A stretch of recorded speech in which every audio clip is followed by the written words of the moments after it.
Уважаемые коллеги, дорогие друзья, Colleagues, friends, we are happy to welcome you на мой взгляд, самых интересных to one of the most exciting sessions финансового конгресса. Я at the International Financial Congress. I would like to thank the Central Bank for organizing this event, for the chance to meet those who set the trends in the Russian financial market, to discuss a whole range of issues. Today we'll talk about collective investment options, and particularly we'll talk about exchange-traded funds and mutual unit funds.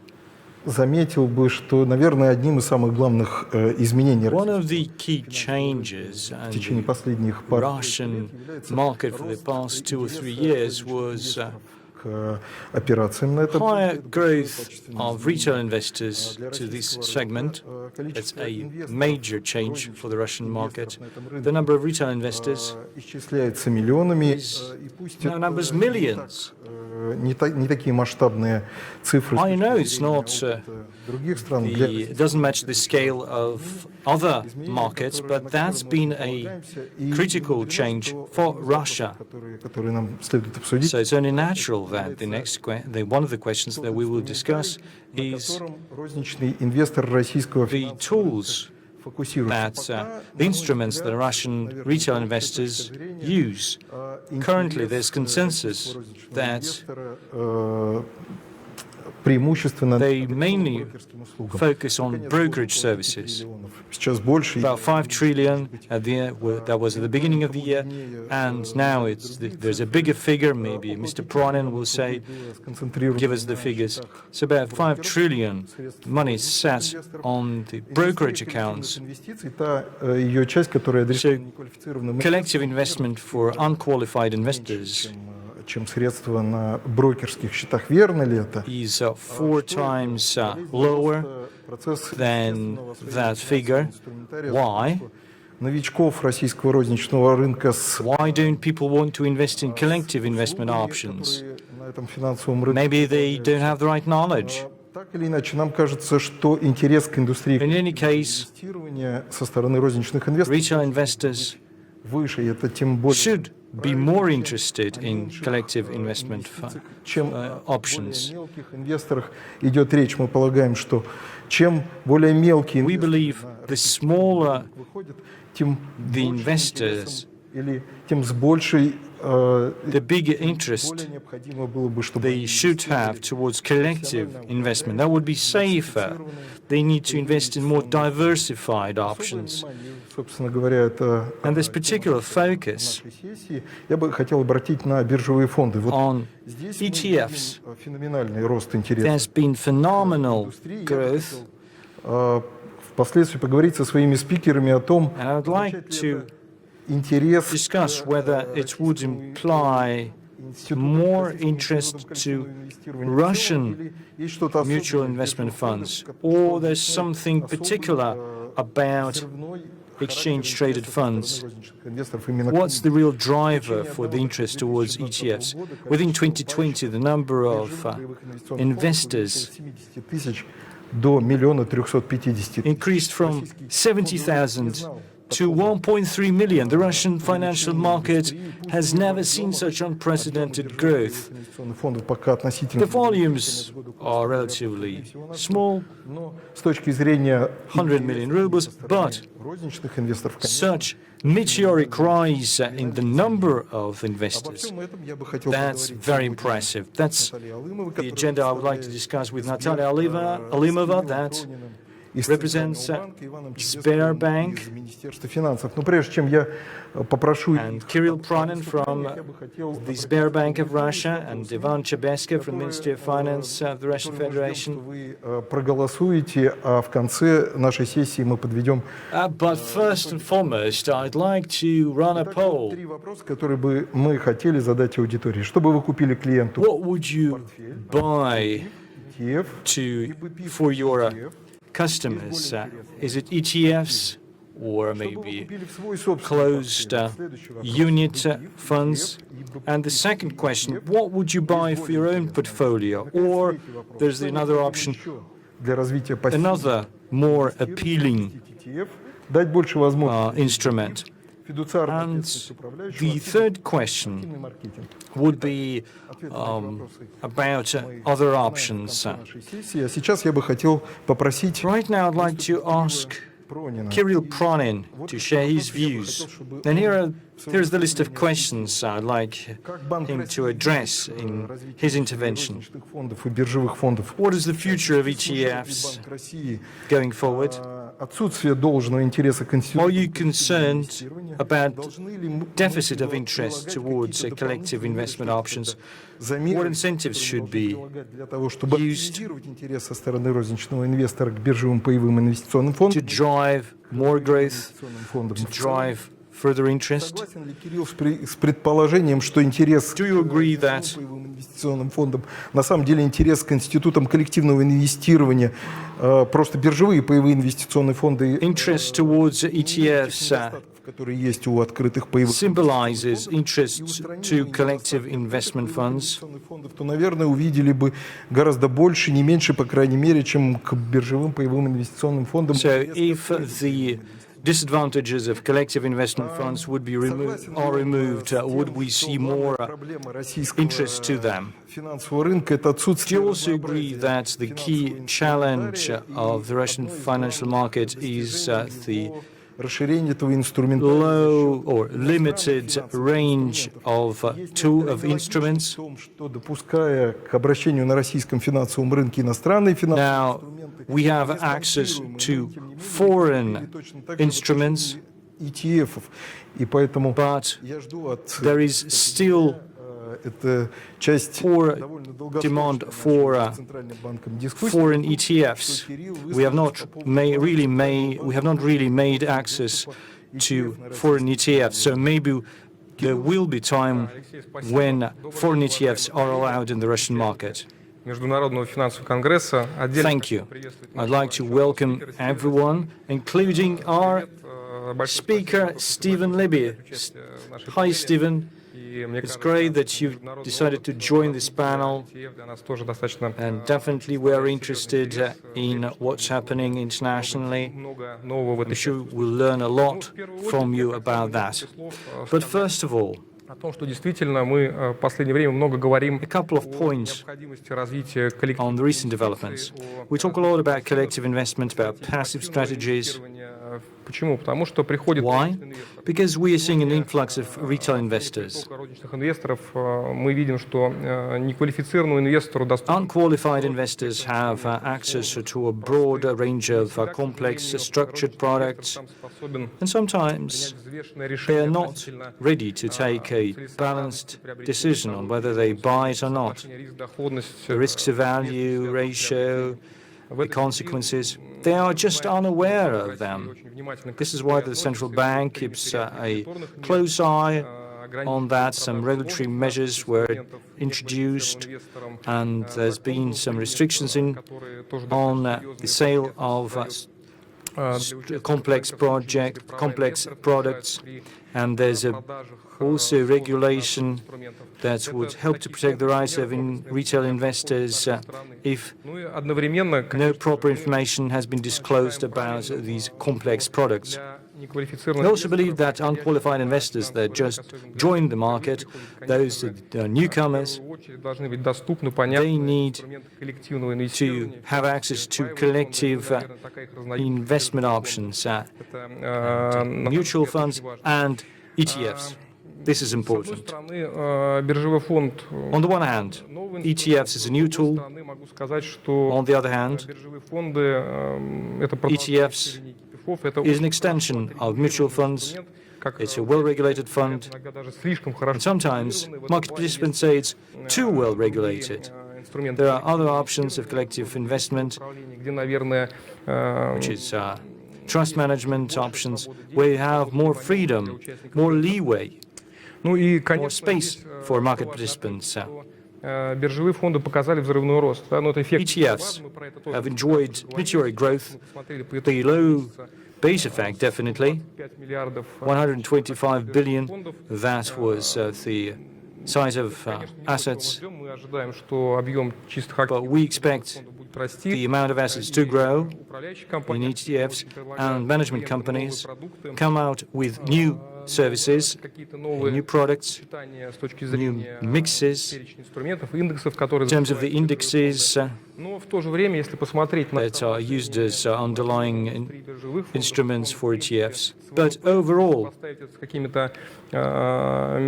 if you compare them with international benchmarks, we can see that Russian ETFs are lower than 1% of GDP, while the average benchmark is 75%. Well, as you can see, there's a lot of room for growth. Another factor is penetration rate.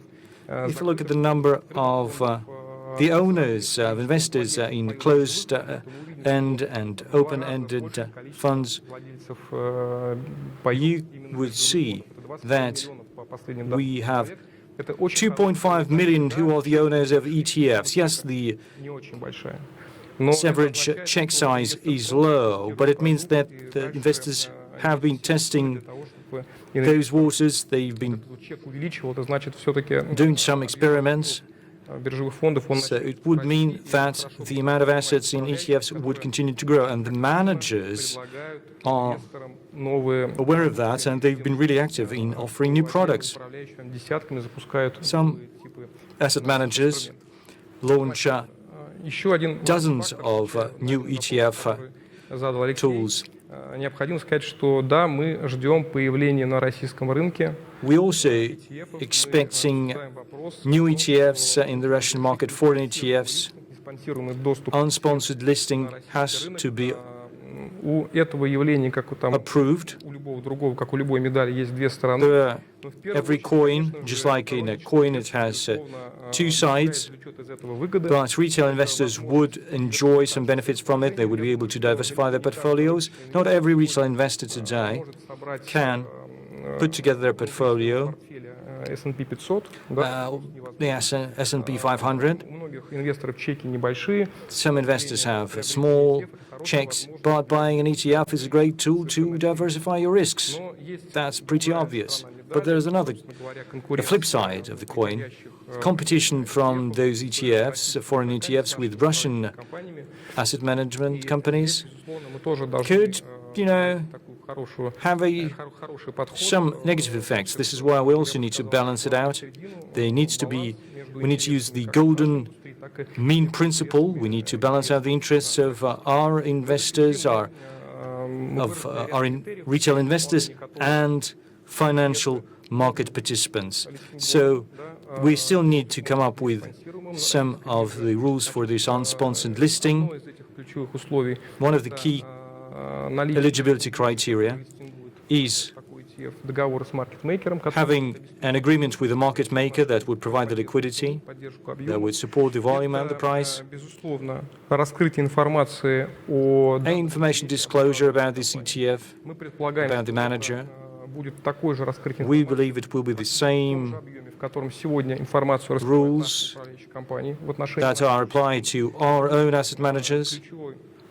That will be the key leaflet, the key prospectus with the most key information for investors, and there will be another criteria rather, minimum number of net assets.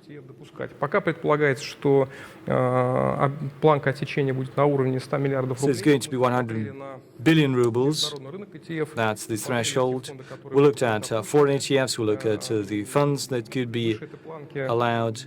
There will be around 500 ETFs. These will be high-quality ETFs. And, they're traded at top exchanges. And we'll also have some requirements to jurisdictions where these ETFs are located. There'll be requirements to the indices that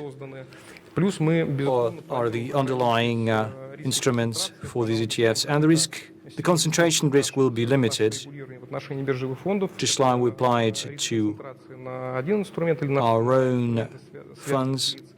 We plan to limit access to synthetic strategies, so we won't have arbitrage. Таким образом, мы получим на российском рынке те ETF, So we will only have the ETFs, в иных юрисдикциях, которые будут foreign ETFs, that will be top quality, 100% transparent, and meet the interests of Russian investors. It is expected that unsponsored listing значит, открыт will не позднее. be launched no later than April the 1st, 2022. That's our current plan. Конечно же, мы должны думать и It's also important to think of promoting our own ETFs. We believe this is the way forward. It's becoming increasingly popular with Russian investors. There are a couple of areas where we will continue working. Better regulation. Since starting from February 2022, dividends will be paid out, and that will increase the appeal together with market participants, including with SROs. We are working hard to improve legislation,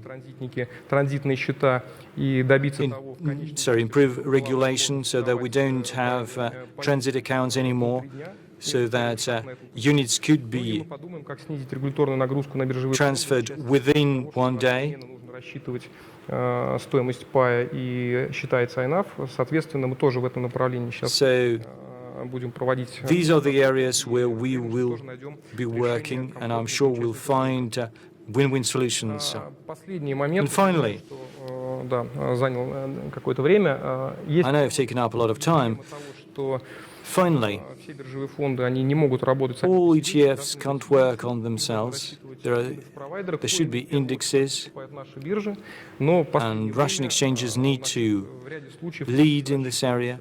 But recently, other providers have stepped in, and they are related with the asset managers. This trend is not just country-specific, it's obvious in other countries. We have been just observing this practice, whether ETFs follow them, but we don't rule out that going forward we will set up regulation for these indexes, which are customized, custom-built for specific ETFs.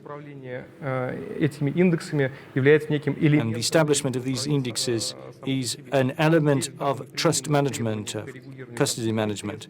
You know, they need to apply regulation to conflict of interest, to calculation methodologies, and a number of other areas. The same methodology is now being actively debated in the US and in the EU. These are the trends that we will be seeing going forward. Thank you. Here's where I was puzzled. What made me puzzled? So foreign ETFs that are eligible to enter the Russian market, they will enjoy the same regulation as Russian exchanges. Maybe you should do it in a different way. Maybe you need to align the regulation for Russian exchanges, for Russian ETFs, to international regulation for ETFs in terms of synthetic strategies, etc. I agree that we need to improve our legislation and our regulation to add new capabilities for Russian asset managers, but we need to move in a gradual, incremental way. ETFs are well established, maybe too regulated, but that's a good guarantee for investors that they get a high-quality product that follows the index in a proper way, and the value is maintained. So we need to be moving consistently and incrementally, maybe towards synthetic strategies, but not at the moment. Currently, we believe it's too early. The restrictions I mentioned are not draconian. As I said, according to our estimates, we will have about 500 foreign ETFs in the Russian market. I think it's quite a good range. We'll have хороший шаг. a large base of asset managers. I think that's a great step towards the market, a great move forward. Well, in any case, that's good news. It means that только спонсируемых it's not just sponsored ETFs that will зависимости operate here. на российский рынок. We will also have unsponsored listing. И это отличный шаг вперед. That's a great step forward. Конкуренция российской индустрии коллективных инвестиций не повредит, а российские The инвесторы Russian industry will only enjoy from competition, just like Russian retail investors. что, мне кажется, нужно So сделать, that's a benefit for the industry and for the investors. себя комфортно, может быть, предоставить ей более убедительные What the central bank could also do in addition is to provide some incentives. ценным бумагам, в том числе по ETF, стимулы для выбора Maybe you can incentivize биржевых фондов. retail customers to choose Russian ETFs. Готов ли пойти на такого рода And I'll put this question to the Ministry of Finance А сейчас Стивен later. But now I'd like to ask Stephen. представил сразу, но Sorry I didn't introduce you at the beginning, but it doesn't mean you're not here. пятеро, еще There are один 5 of us. We have another panelist who is online. He represents PricewaterhouseCoopers. что было So, Stephen, является факторами развития what are the key factors behind the growth of ETFs? в индустрии ETF. Чем дальше, We've heard that чем дальше, тем большую долю занимают активно торгуемые. we have actively traded ETFs. What does that mean? Why has that happened? Stephen, over to you. Please share your experience. Good afternoon. The question that you ask in terms of what trends in the development of ETFs can we talk about today? We did a recent survey in terms of the potential long-term growth of ETFs. And what you can see is that there's significant growth expected. We come from globally approximately over 6 trillion of assets under management in ETFs. And that globally is expected to more than double. So you can see by 2025. So you can see that there's significant interest in this product and expected growth. If you look at that from a European perspective, then in Europe, we're about half in terms of $1.5 trillion today invested in ETFs. And that's, again, expected to likely double by 2025. If you look at capital flows, so really today, there's 2 things that are happening in the market. One is that we're seeing, of course, new flows coming in, which is direct investment. But we're also seeing flows where we're having redemptions into active products and, of course, investment into the ETFs. And this is clearly driven by two main things. One is the low cost of the products, of course. And the low cost is in part is because of the requirements, the regulatory requirements under MiFID II, where, of course, for an equivalent product, then investors will need to look to have the lowest cost investment for an equivalent return.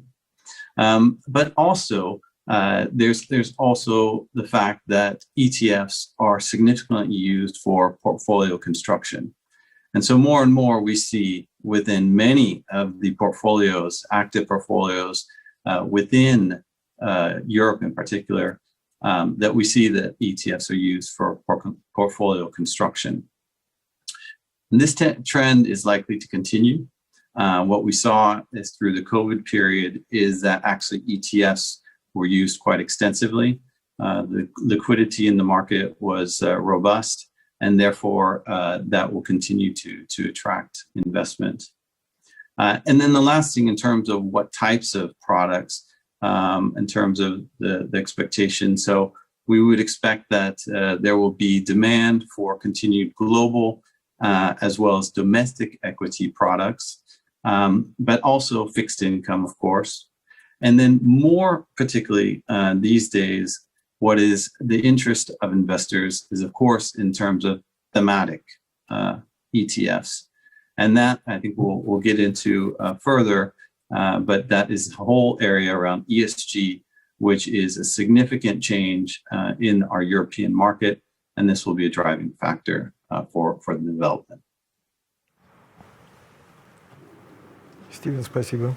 Stephen, thank you. Я думаю, что мы вернемся еще к And I believe that we would come back to discuss the international experience. However, I would like to continue discussions with Natalia Limova, and my question 21 год. is as follows. So I believe that 2021 could be the year when we would find an evidence that retail investors are no less interested in collective investment schemes than the brokers. And am I right or not? And or maybe Kirill that provided us with some fresh numbers to confirm this idea, and that indeed there's almost like an equal number of both. If you're talking about some funded accounts of brokers, maybe they are even ahead of the brokerage services indeed now. Растет ли интерес и So the question is, what is the interest? And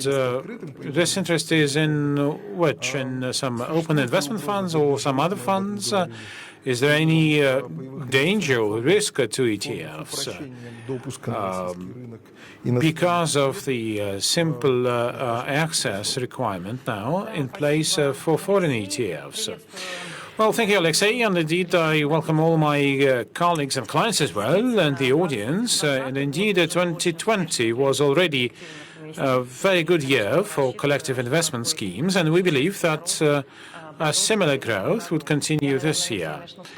Perhaps I would start from your last point. We as Sberbank welcome anything that helps investors, and we are not really scared by that competition, especially in such a cautious form as was described by Kirill.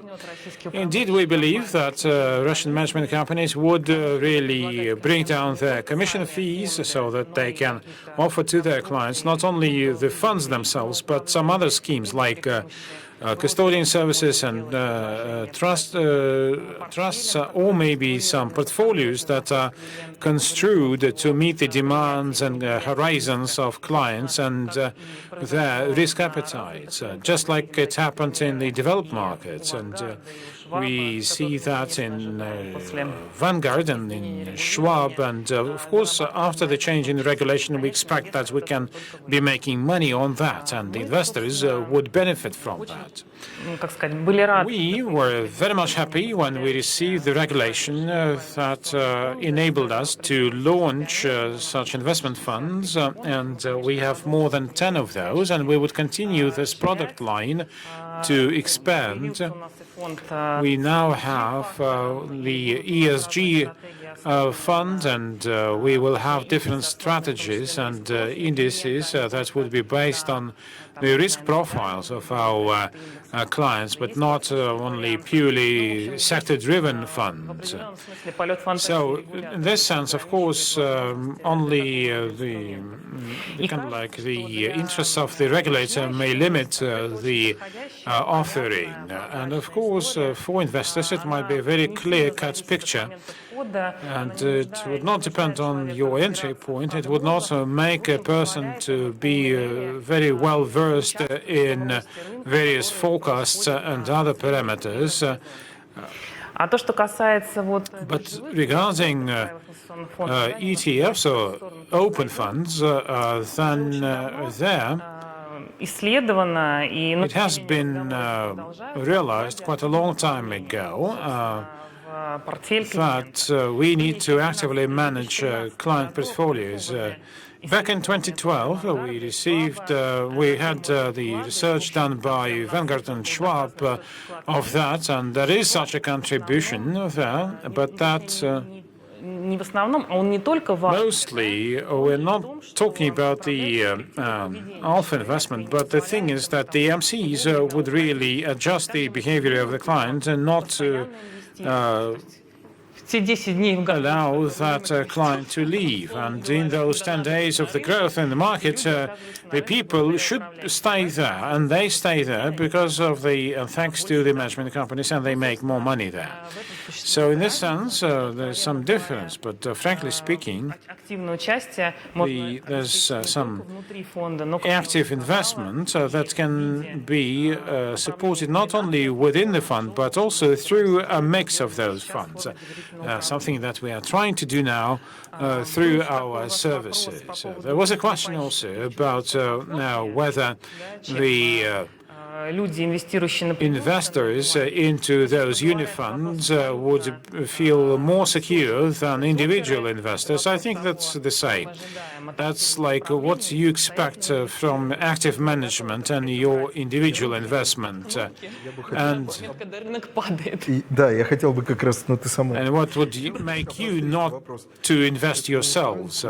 Well, really, this market awaits some adjustment. It has to adapt and adjust. It happens with some kind of regularity, but who's going to feel more secure?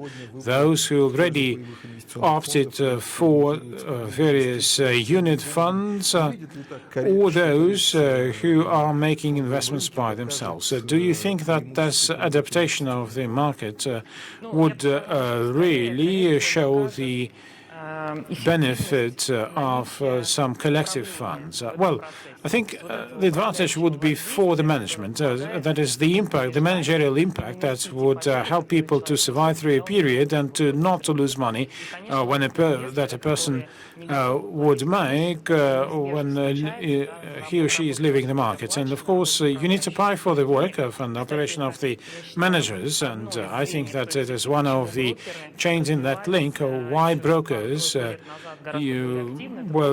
very much more active 2 or 3 years ago, because it actually provided more return to customers. ETFs perhaps carry less commission, and they are an attractive instrument. However, you need to be prepared to stay with ETFs for a long time. One of the mass-scale services offered by Sber is the offer of ETFs through custodies. It's like a Robo-2 option for Russia. Why such an arrangement for the transactions was chosen or preferable? Well, standalone funds and a mix of the funds, this is something that we offer. And also our clients of brokerage services would be able to more or less play in Lego and in puzzles and use the investment consulting as well. This is more or less like a standard practice now, because you want to choose a good balanced portfolio for a client, which is kind of like adapted to the risk profile and risk appetite of a client. And this is more than one fund, of course, but this can be done through various custodial services. Ivan, my next question is to you. In the Ministry of Finance, what do you think about, well, I mean, I think that actually whatever you do for collective investment would not be enough. That's my view. So what are you doing in the Ministry of Finance? I think it is very important to really rechannel and refocus the money from individual investors and to put such money into the various collective investment schemes. So what would make that option comfortable for people? And I think most efficient would be the solutions that really have a direct impact on costs and return. And of course, this would be one of the key factors to decide and opt for a particular instrument. And without support from the Ministry of Finance and without your tax benefits and concessions, we cannot do, really. And my question is, what do you think about those sectoral initiatives? For example, about the creation of ESPs and maybe lifting some of the tax burden on various collective investment, on maybe, for example, mandating various functions to the management companies, etc. So what are you doing in the Ministry of Finance to support collective investment? And what do you think about liberalizing the access of foreign funds into the Russian market? We may have some consensus with the Central Bank on that, but what do you think in the Ministry of Finance? Thank you, Kirill, and thank you for organizing the session indeed. This is something which is very close to my heart, and indeed this is one of the most interesting topics to be discussed at our Congress. And I have been waiting for this session for a long time. I am emotionally linked to various collective investment schemes. Some time ago, like 5 years ago, I had some experience to launch a robo-advisor mechanism, and we faced a situation when the ideal construct of a robo-advisor would be more or less like a puzzle out of various passive funds that can be put into the robo-advisor, and that would come up with a portfolio adapted to the needs of a particular client. And this is the classic example of how a robo-advisor works. To explain to the audience, before you became a bureaucrat, you used to work in the financial markets, and you are quite competent in discussing such issues. That's just a point of clarification for the audience. And indeed, what we are witnessing today, a boost in retail investors who first came to the brokerage market, and now they're coming to the collective investment schemes. This is the trend that we would like to support.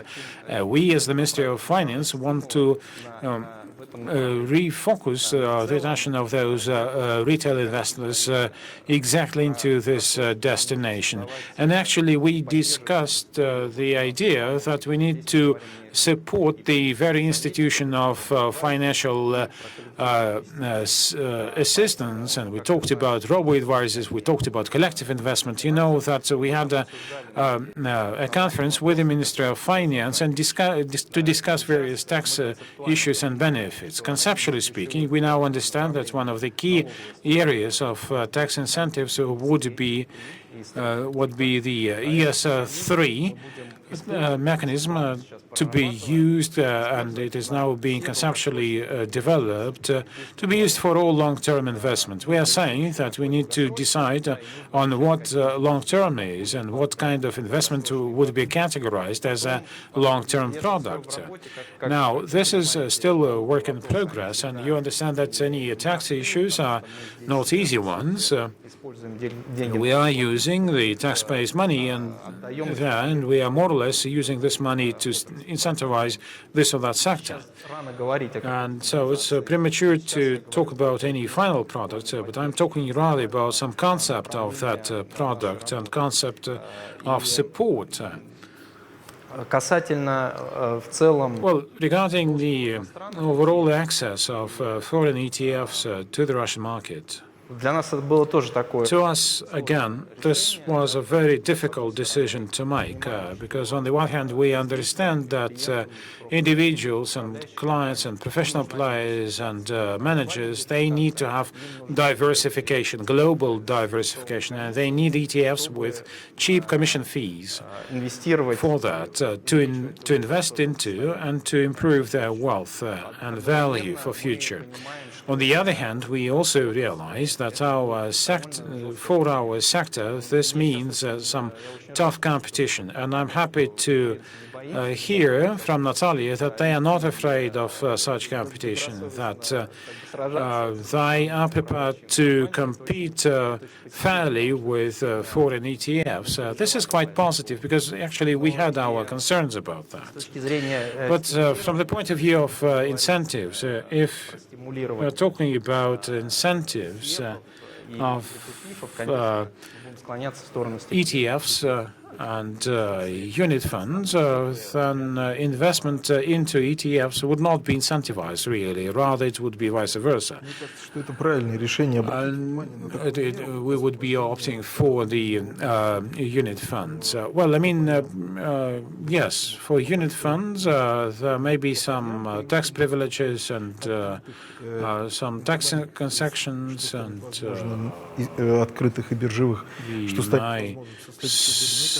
see what is going to happen next year when those options are open. Russian funds then would probably have some preference, not only in terms of direct investment into securities, but they would have also some advantage before the foreign funds, before the foreign ETFs.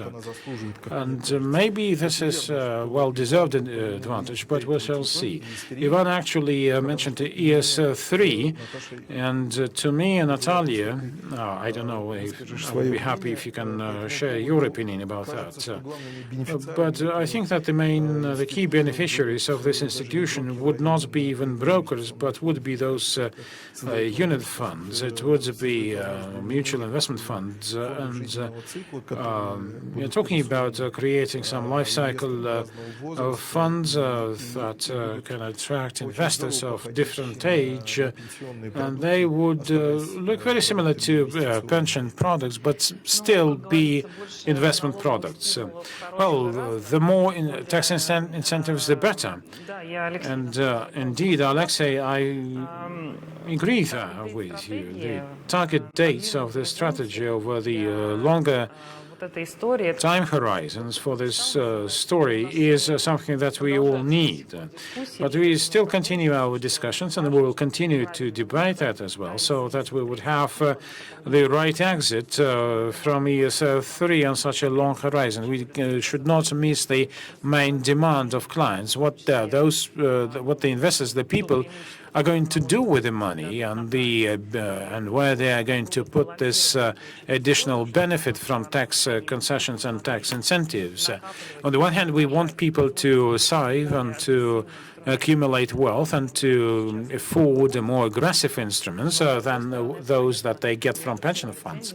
But on the other hand, we need to choose between our licenses, and Sberbank has all those licenses, and we need to find a good balance and mix and harmony between those licenses and options. I think it would be good to really sum up the results of our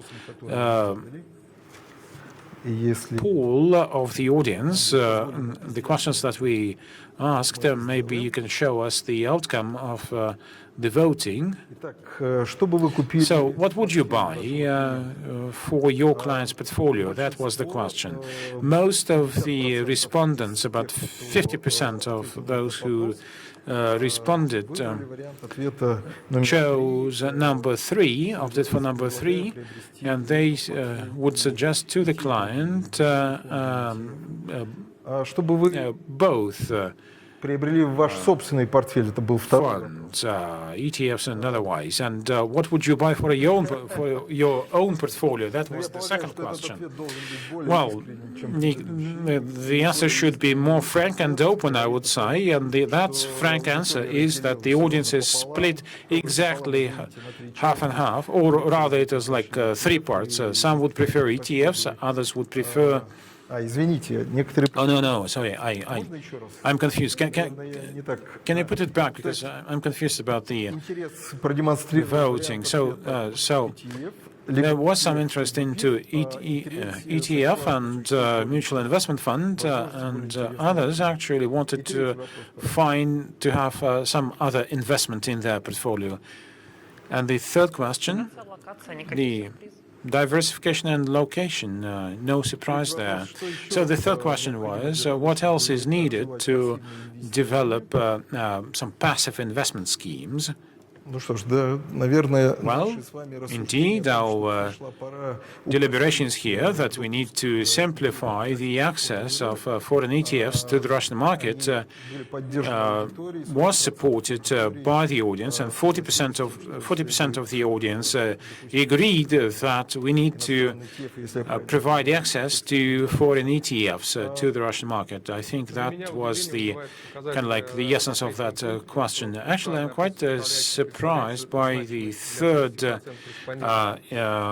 kind of like most popular answer, that fiduciary responsibility is very important to the respondents. This is something that we discussed some weeks ago with you. So you're happy about that? Yes. Well, I mean, it is not only the regulator, but also the market that believes that fiduciary responsibility and liability is one of the key parameters for the development of the market. And indeed, we need to be sure that we know what we understand by fiduciary responsibility and liability.